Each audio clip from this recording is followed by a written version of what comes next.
Press वार्ता में आपका स्वागत करता हूं।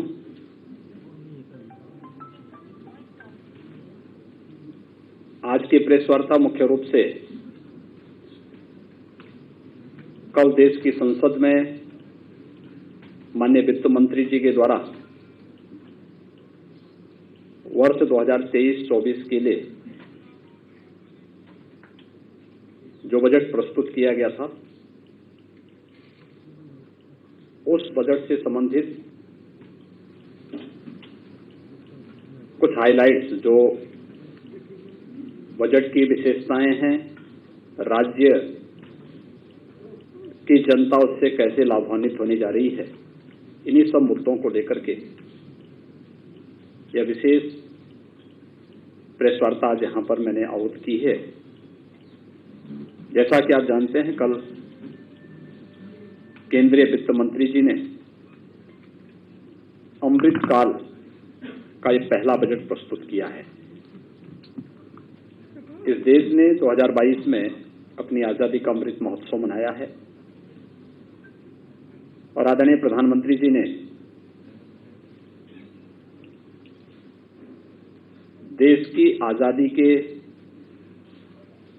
शताब्दी महोत्सव तक इस 25 वर्ष के कालखंड को अमृत काल के रूप में संबोधित करते हुए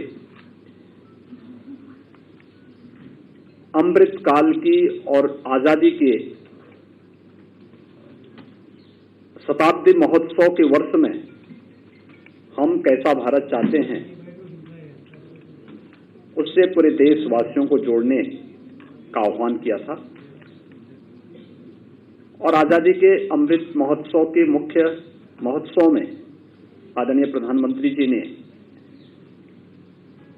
देश को पंच प्रण से जोड़ने की बात की थी। पंच प्रण में एक प्रण विकसित भारत के निर्माण का भी है और अमृत काल का ये पहला बजट उस विकसित भारत की परिकल्पना को साकार करने वाला एक सर्वस्पर्शी समावेशी बजट है, जो समाज के प्रत्येक तबके को, गांव, गरीब, किसान, नौजवान, महिलाएं, वंचित, वनवासी समुदाय और समाज का वो प्रत्येक तबका, उन सबको इसमें अवसर देने का कार्य किया है। और इन सभी अवसरों को यूनियन बजट में सप्तऋषि के रूप में संबोधित किया गया है। यानी इस तरह से भारत ने अपनी पूरी व्यवस्था को मार्गदर्शक के रूप में सप्तऋषियों के रूप में लिया है। वे सप्तऋषि भारत की व्यवस्था के आधार शिल्पी रहे हैं, जिनके मार्गदर्शन में भारत की सनातन परंपराएं पली बढ़ी, आगे वैश्विक मंच पर भारत को विश्व गुरु के रूप में स्थापित किया। ऐसे ही सप्तऋषियों ने भी के ही मार्गदर्शन में सारे कार्य हुए थे और सप्तऋषि के रूप में मार्गदर्शन करने के लिए 7 महत्वपूर्ण मुद्दों को लेकर के, जिसमें इंक्लूसिव डेवलपमेंट यानी एक समावेशी विकास का मॉडल खड़ा करना, रीचिंग द लास्ट माइल यानी अंत्योदय की परिकल्पना, अंतिम पायदान पर खड़े हुए व्यक्ति के लिए शासन की योजनाओं का लाभ देना। आपने देखा होगा कि कोरोना कालखंड में पिछले 3 वर्ष से लगातार 80 करोड़ लोगों को प्रधानमंत्री गरीब कल्याण अन्न योजना का लाभ मिल रहा है और प्रधानमंत्री गरीब कल्याण अन्न योजना का लाभ अगले 1 वर्ष के लिए और बढ़ाने का कार्य हुआ है। 2 लाख करोड़ रुपए सालाना इस पे खर्च होता है। यह भी इस योजना का इस बजट का एक महत्वपूर्ण हिस्सा है। इंफ्रास्ट्रक्चर एंड इन्वेस्टमेंट, अगर हम 2013-14 की तुलना में भारतीय रेल के बजट को देखें, इसमें 2,40,000 करोड़ रुपए का प्रावधान किया गया है। 2013-14 की तुलना में 9 गुना अधिक है। हाईवेज के बारे में देखेंगे तो एक बड़ा इंफ्रास्ट्रक्चर डेवलपमेंट के लिए 50 नए एयरपोर्ट, हेलीपोर्ट, वाटरवेज आदि के लिए भी प्रावधान किया गया है और इसका सर्वाधिक लाभ उत्तर प्रदेश लेने जा रहा है, क्योंकि उत्तर प्रदेश के पास सबसे बड़ा रेल नेटवर्क, देश का सबसे बड़ा रेल नेटवर्क हमारे पास है।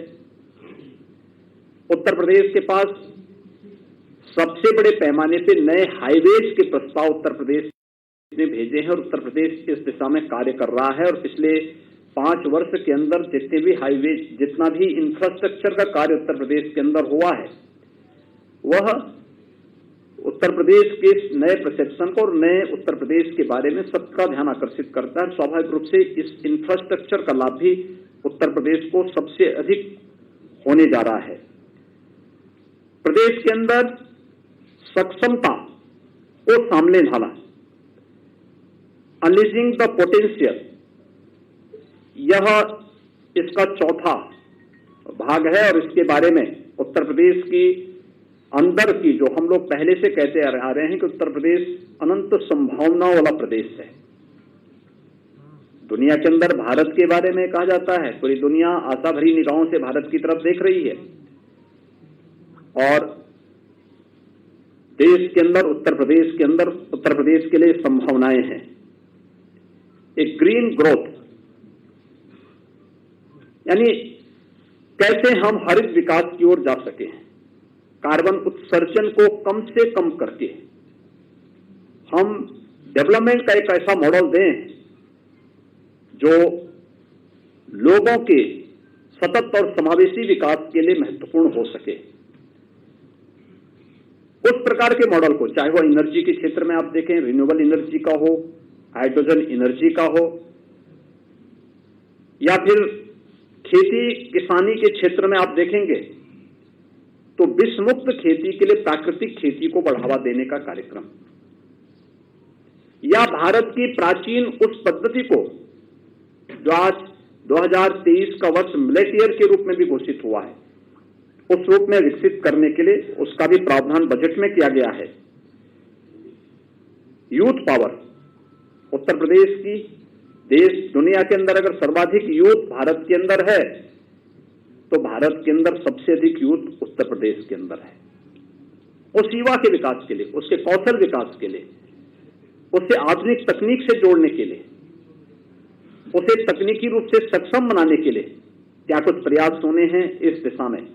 और वित्तीय समावेशन के क्षेत्र में, फाइनेंशियल सेक्टर में जो कुछ भी अन्य नए प्रयास हुए हैं, उन सभी 5-7 फोकस बिंदुओं को सप्तऋषि के रूप में, मार्गदर्शन के रूप में रख करके यूनियन बजट को कल केंद्रीय वित्त मंत्री जी ने देश की संसद में रखा है। स्वाभाविक रूप से यह यूनियन बजट एक विकसित भारत की उस परिकल्पना को साकार करता है जो आज प्रधानमंत्री मोदी जी के विजन के अनुरूप, जब देश अपनी आजादी का शताब्दी महोत्सव मना रहा होगा, तब हर भारतवासी गौरव के साथ कह सकता है कि मैं दुनिया की सबसे बड़ी आर्थिक महाशक्ति के रूप में स्थापित भारत का नागरिक हूं। दुनिया के सामने भारत की जो पहचान थी, उस रूप में वह अपने आप को कह सकता है। और इसलिए इस पूरे बजट के अंदर अगर आप देखेंगे तो सबसे महत्वपूर्ण बात है कि अगले 25 वर्ष का विजन इस पूरे बजट में छुपा हुआ है। दूसरा, ईज ऑफ लिविंग को और आसान बनाना, इस दिशा में भी अच्छे प्रयास हुए, इस पर जोर देने का कार्य हुआ है। बजट में भारत की आर्थिक विकास दर को 7% तक पहुंचाने के लक्ष्य के साथ कार्य करना, आज के दिन पर भारत की विकास दर दुनिया के अंदर बड़े देशों में सबसे तेज गति से चलने वाली अर्थव्यवस्था के रूप में है। विगत अगर हम लोग 9 वर्षों की इस गति को देखें तो भारत के अंदर पर कैपिटा इनकम दोगुने से अधिक हुई है। भारत दुनिया के अंदर सबसे बड़ी अर्थव्यवस्था के रूप में आगे बढ़ रहा है। आज भारत दुनिया की 5वीं बड़ी अर्थव्यवस्था के रूप में स्थापित हो चुका है और यूनियन बजट में इन सभी बातों को ध्यान में रख करके कार्य किया गया है। अंत्योदय के लक्ष्य को ध्यान में रख करके प्रधानमंत्री गरीब कल्याण अन्न योजना का लाभ देश के अंदर अगर 80 करोड़ लोग ले रहे हैं तो उसका भी सर्वाधिक लाभ उत्तर प्रदेश के लोगों को मिल रहा है। इसमें 15 करोड़ लोग उत्तर प्रदेश के अंदर इस योजना के साथ जुड़े हुए हैं।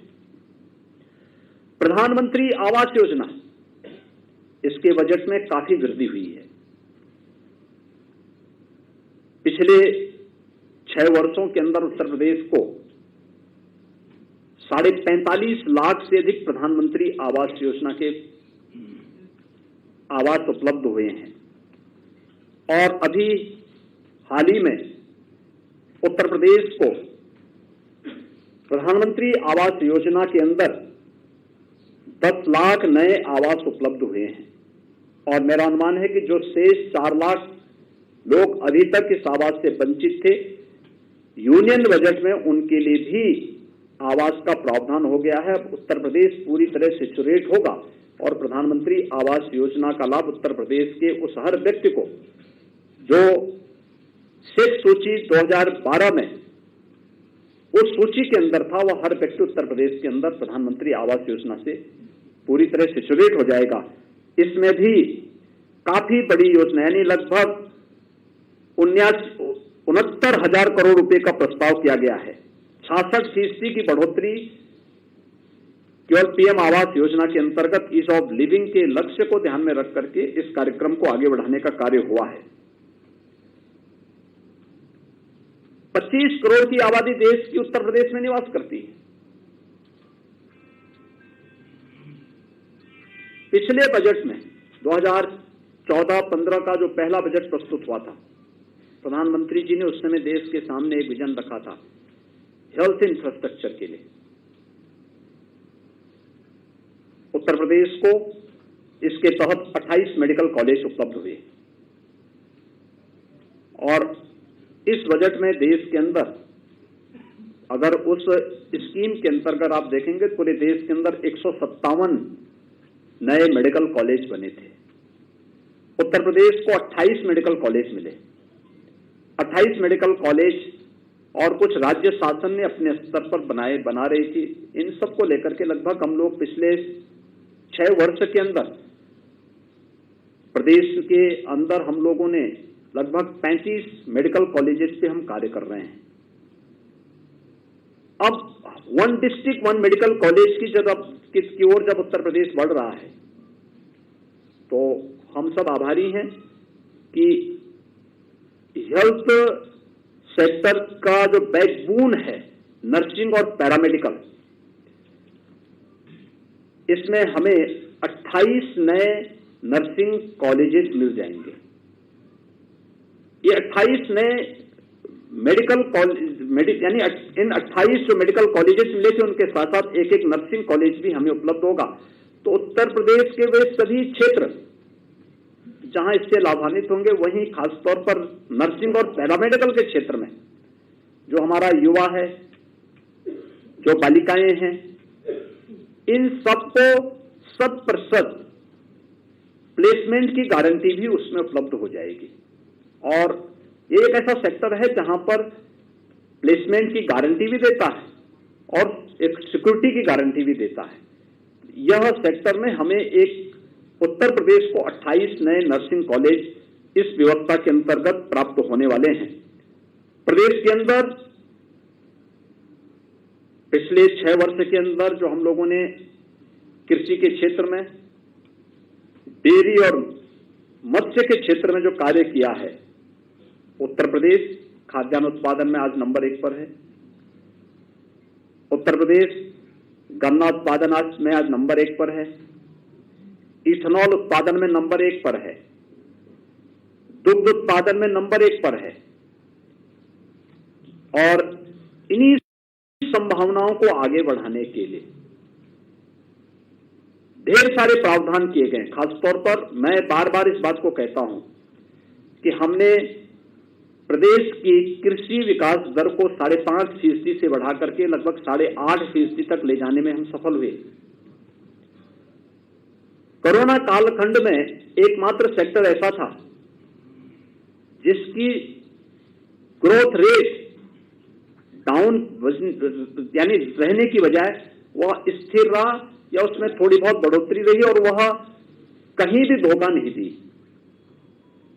एग्रीकल्चर के फील्ड में हमारे पास वो संभावना है और मैं मानता हूं उत्तर प्रदेश के अंदर, यद्यपि उत्तर प्रदेश में हमारे अन्नदाता किसानों ने अपनी मेहनत से, अपने पुरुषार्थ से और विगत 8-9 वर्षों के अंदर केंद्र सरकार के द्वारा मिले प्रोत्साहन के कारण बहुत कुछ अच्छा किया, लेकिन इसमें बहुत अच्छा करने की गुंजाइश अभी है, क्योंकि देश की सबसे अच्छी फर्टिलाइजर लैंड हमारे पास है, सबसे अच्छा जल संसाधन हमारे पास है और उस जल संसाधन के बल पर ही पिछले 6 वर्ष के अंदर हम लोगों ने लगभग 23 लाख हेक्टेयर भूमि को अतिरिक्त जल की सिंचाई की सुविधा उपलब्ध करवाई। पहली बार देश के अंदर 12 करोड़ किसानों को और प्रदेश के अंदर 2 करोड़ 60 लाख किसानों को प्रधानमंत्री किसान सम्मान निधि का लाभ भी प्राप्त हुआ। और उन्हीं सब बातों को ध्यान में रख करके अब कृषि ऋण की जो सीमा है, यह फिर से भारत सरकार ने इसमें काफी बढ़ोतरी की है। पूरे देश के अंदर लगभग 20 लाख करोड़ रुपए का एक बेहतर प्रस्ताव कृषि ऋण के लिए किसानों के लिए उपलब्ध करवाने के लिए व्यवस्था दी है। एग्रीकल्चर के फील्ड में, एग्रीकल्चर के क्षेत्र में बहुत सारी अन्य संभावनाओं को भी आगे बढ़ाने के लिए, जिसमें इनोवेशन हो, रिसर्च को बढ़ावा देने के लिए इसमें बहुत सारी नई स्कीम की घोषणा भी इसमें की गई है। डेयरी सेक्टर में उत्तर प्रदेश के अंदर ढेर सारी संभावनाएं हैं, उन सबको भी बढ़ाने का कार्य किया गया है। और मिशन शक्ति का कार्यक्रम खासतौर पर महिलाओं के लिए जो एक मॉडल दिया गया है, महिला सम्मान विकास पत्र जारी करने का जो कार्य किया गया है, इसमें काफी अच्छे प्रस्ताव हैं। वरिष्ठ नागरिकों के लिए सेविंग अकाउंट की राशि भी 4.5 लाख से बढ़ाकर के 9 लाख रुपए करने, प्रदेश के अंदर ग्रामीण क्षेत्र के विकास के लिए, खासतौर पर अगर हम बात करते हैं ग्रामीण क्षेत्र के लिए, देश में नीति आयोग ने 2018-19 में 112 एस्पिरेशनल डिस्ट्रिक्ट घोषित किए थे, जिसमें से 8 यूपी के थे। इसके लिए कुछ पैरामीटर तय किए गए थे। शिक्षा था, स्वास्थ्य था, कृषि और जल संसाधन था, रोजगार और स्किल डेवलपमेंट था, फाइनेंशियल इंक्लूजन था।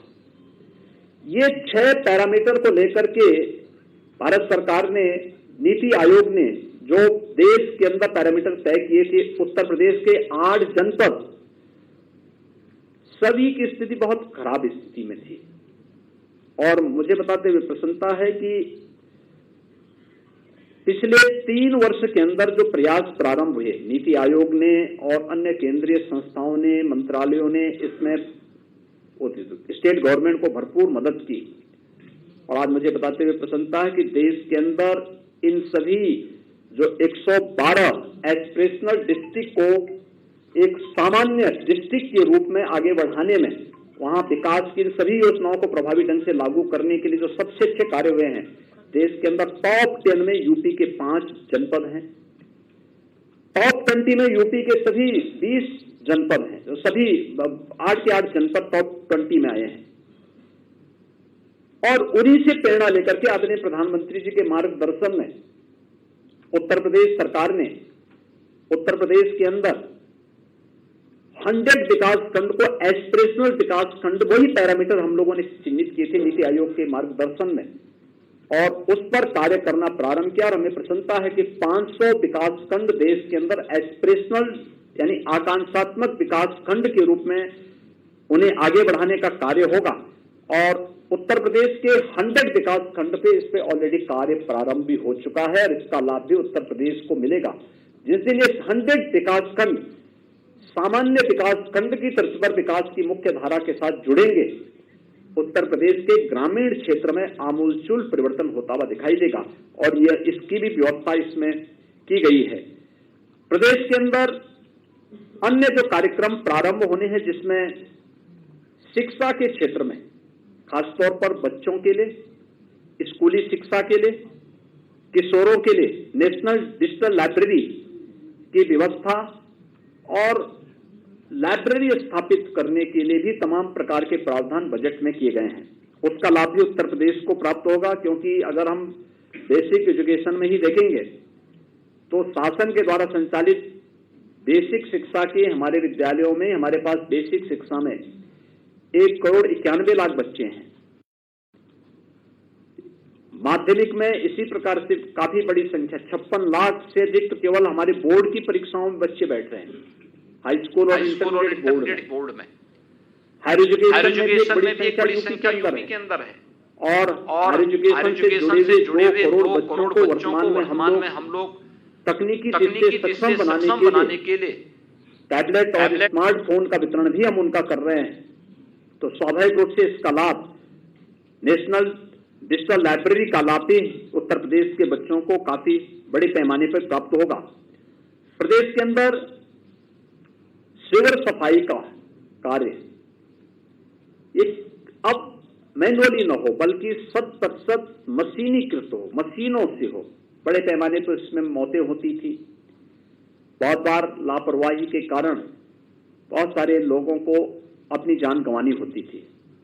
यह एक स्वागत योग्य कदम है और सफाई कर्मियों की सुरक्षा के लिए एक कवच का काम करेगा। 5G सर्विस को डेवलप करने के लिए देश के अंदर 100 लैब्स की स्थापना, यानी हमारे जो इंजीनियरिंग टेक्निकल यूनिवर्सिटीज हैं, इंजीनियरिंग जो कॉलेजेज हैं, अन्य टेक्निकल इंस्टीट्यूशंस हैं, इनमें इस लैब्स को स्थापित करने के साथ साथ ढेर सारी रोजगार की संभावनाओं को भी आगे बढ़ाने में वहां मदद मिलेगी। और साथ साथ आर्टिफिशियल इंटेलिजेंस के 3 सेंटर ऑफ एक्सेलेंस देश के अंदर स्थापित होने हैं। इन सभी कार्यक्रमों को आगे बढ़ाने के लिए खासतौर पर इसमें एग्रीकल्चर के फील्ड में क्या कुछ हो रहा है, तो लखनऊ का AKTU या आचार्य नरेंद्र देव कृषि विश्वविद्यालय अयोध्या, इन सब को लेकर के भी हम लोगों ने अपने कार्यक्रम को आगे बढ़ाना प्रारंभ किया है। पर्यटन विकास की जो संभावनाएं हैं, इसको मिशन मोड पर लेकर के सर्विस सेक्टर में अनेक संभावनाएं हैं और उत्तर प्रदेश ने पिछले 6 वर्ष के अंदर इन संभावनाओं को देखा है। यूनियन बजट में भी इसका स्थान दिया गया है और जिसमें खासतौर पर हर राज्य के अंदर एक यूनिटी मॉल का प्रावधान भी किया गया है। यूनिटी मॉल, जहां पर उत्तर प्रदेश ने जैसे स्कीम अपनी चलाई थी जो 2018 में परंपरागत उद्यम के लिए 1 डिस्ट्रिक्ट 1 प्रोडक्ट की, अपने प्रोडक्ट को तो हम करेंगे ही करेंगे, पूरे देश भर के ऐसे ही ODOP से जुड़े हुए प्रोडक्ट को डिस्प्ले करना, उसकी ऑनलाइन सेल करना, ये सभी सुविधाएं वहां एक जगह उपलब्ध हो पाएंगी। इसके लिए भारत सरकार मदद करने जा रही है और इसको लेकर के भी यह एक परंपरागत उद्यम को बढ़ावा देने और MSME सेक्टर के लिए बहुत अच्छी प्रोत्साहन का एक वो वहां पर उसका लाभ प्राप्त होगा। प्रदेश के अंदर अन्य कार्यों के साथ साथ प्रदेश में प्राकृतिक खेती को बढ़ावा देने के लिए भी, यानी जो प्राकृतिक खेती को मिशन मोड पर लेने का कार्यक्रम चल रहा है, इसका लाभ भी उत्तर प्रदेश लेगा, क्योंकि उत्तर प्रदेश ने इसमें लगभग वर्तमान में हम लोग जैविक खेती और प्राकृतिक खेती दोनों मिलाकर के उत्तर प्रदेश लगभग 1,26,000 हेक्टेयर लैंड में वर्तमान में इस खेती को बढ़ावा देने में सफल हुआ है।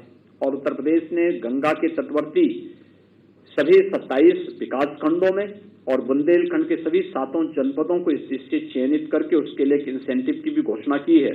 इसमें एग्रीकल्चर के साथ साथ हॉर्टिकल्चर को और वहां पे अन्य कार्यक्रमों को भी आगे बढ़ाने का हमने निर्णय लिया है कि विष मुक्त खेती को हम बढ़ावा देने का कार्य करेंगे। एमएसएमई सेक्टर को, यह उत्तर प्रदेश के लिए बहुत महत्वपूर्ण योजना है। एमएसएमई आप जानते हैं देश का सबसे बड़ा जो बेस है वो यूपी के पास है। 96 लाख यूनिट सूक्ष्म लघु मध्यम उद्यम उत्तर प्रदेश के अंदर है और इसके लिए जो क्रेडिट गारंटी योजना है, यह प्रदेश की हमारी जो स्थानीय अर्थव्यवस्था है इसको तो मजबूत करेगा ही करेगा, यहाँ पे रोजगार की ढेर सारी संभावनाओं को भी आगे बढ़ाने का एक अवसर हमारे पास होगा। ये सभी चीजें हमारे पास उत्तर प्रदेश के अंदर, इन सभी योजनाओं को उत्तर प्रदेश को जोड़ने का एक अवसर प्राप्त होगा। उत्तर प्रदेश की परंपरागत उद्यम को आगे बढ़ाने या उत्तर प्रदेश के अंदर एक स्कीम जिसको हम आज के दिन पर हम लोगों ने विश्वकर्मा श्रम सम्मान योजना के रूप में कहा था, अपने परंपरागत शिल्पकारों को, कारीगरों को प्रोत्साहित करने की स्कीम स्टेट गवर्नमेंट चला रही थी। मुझे प्रसन्नता है कि अब ये पीएम स्कीम के अंतर्गत, पीएम विश्वकर्मा सम्मान योजना के अंतर्गत ये स्कीम आगे बढ़ेगी। हमने 16 अलग अलग कैटेगरी को इसके अंतर्गत चिन्हित किया था। उनको हम लाते थे, उनकी ट्रेनिंग के कार्यक्रम के साथ जोड़ते थे। ट्रेनिंग के दौरान उनको एक निश्चित मानदेय देते थे। मानदेय देने के बाद फिर उन्हें एक सर्टिफिकेट देते थे और फिर बैंकों से उन्हें लोन उपलब्ध करवाते थे, टूल किट फ्री में उपलब्ध करवाते थे। एक स्कीम स्टेट के अंदर प्रारंभ की थी। अब इसे भारत सरकार का प्रोत्साहन मिलने पर इसमें प्रदेश के अंदर हर गांव में अलग अलग हस्तशिल्पी और कारीगर मौजूद है। इसको प्रोत्साहन को एक नया पंख लगेगा, इसको आगे बढ़ाने में हमें प्राप्त एक मदद मिलेगी। पीएम कौशल विकास 4 भी अब प्रारंभ होने वाला है। एक महत्वपूर्ण योजना होगी, खासतौर पर हमारे कॉलेजेस के बच्चों के लिए जो अभी तक सिंपली बीए किए थे, बीकॉम थे या बीएससी थे, कोई टेक्निकल उनके पास नॉलेज नहीं था, उनको अब आगे बढ़ाने के लिए या फिर हमारे अपने अन्य नौजवानों को आगे बढ़ाने के लिए एक नेशनल अप्रेंटिसशिप की स्कीम, जिस स्कीम को एक हमने अभी घोषणा भी की है यूपी दिवस के अवसर पर, उत्तर प्रदेश के अंदर सीएम अप्रेंटिसशिप की स्कीम, जिसका पहला पार्ट हम लोगों ने बहुत पहले लागू किया था, जिसमें हम लोगों ने जो टेक्निकल हैंड्स थे, टेक्निकल इंस्टीट्यूशंस को इंडस्ट्री के साथ जोड़ना और इंडस्ट्री के साथ जोड़ने के साथ साथ उसको जो मानदेय हम देते थे, आधा मानदेय हम देंगे, आधा इंडस्ट्री देगा, एक निश्चित समय सीमा के अंदर। अब इस स्कीम के अंतर्गत भी एक भारत सरकार ने एक बड़ी योजना पीएम या नेशनल अप्रेंटिसशिप स्कीम के अंतर्गत लेने का कार्य किया है और लाखों नौजवानों को इसके जुड़ने का अवसर प्राप्त होगा। स्वाभाविक रूप से सबसे अधिक यूथ यूपी के अंदर है, यूपी के नौजवानों को इसका लाभ प्राप्त होगा और उत्तर प्रदेश के अंदर इससे काफी बड़े पैमाने पर नौजवानों को आगे बढ़ने का अवसर प्राप्त होगा। हमारा अनुमान है कि इन सभी स्कीम के अंतर्गत देश के अंदर 47 लाख यूथ अगले 3 वर्ष के अंतर्गत इस स्कीम के साथ जुड़ करके इससे लाभान्वित होने का कार्य करेंगे। अगर आप देखेंगे कि पूरे यूनियन बजट के अंदर यूपी का जो शेयर है, यह जो पहले 22-23 में हमें 1,46,000 करोड़ रुपए का प्राप्त हुआ था, इस नए यूनियन बजट में अब ये हमारा यूपी का जो शेयर होगा 1,83,000 करोड़ रुपए का उत्तर प्रदेश को प्राप्त होगा। और उत्तर प्रदेश स्वाभाविक रूप से जिस विकास की गति से आगे बढ़ रहा है, यह उत्तर प्रदेश के विकास को नया पंख लगाने और उत्तर प्रदेश की 25 करोड़ जनता को इन योजनाओं से आगे बढ़ाने में हमें यहाँ से इससे मदद मिलेगी।